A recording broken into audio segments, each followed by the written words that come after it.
The exact extent of Wentz's injury is not yet known, but by the time you're watching this later on Monday, the team will have likely already announced that Carson Wentz is a complete ACL tear, as both players coming out of the locker room, we're not talking about him like a guy that's going to come back, and there's multiple reports that that's the case. So here's the reality of the situation. Nick Foles is going to start against the Giants. He's probably going to start for the rest of the season, however far that may be. There's a lot of risk with that, obviously. Carson Wentz was an MVP candidate. Foles played average at best during his time against the Rams. But there are some positives if you have to look at this situation. One, Foles is probably one of the best backups in the NFL. And the Eagles paid him as such. I mean, when Foles was on the open market, the Eagles had to give him a big deal to bring him in. So that is one positive, that this is a guy a lot of teams would probably feel comfortable starting with.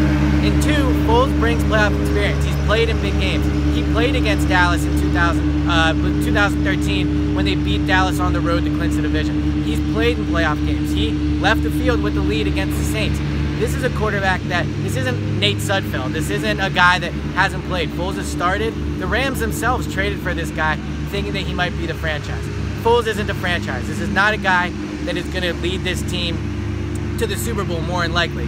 But it could be a lot worse for the Eagles than it is. They have a very winnable next 3 games at the Giants. They have a winnable game against the Raiders at home. In the Dallas game, who knows what they'll be playing for at that point, but that's a winnable game as well. So the Eagles are NFC East champs. They're going to be in the playoffs, and they're #1 seed right now, so they very well might have a bye.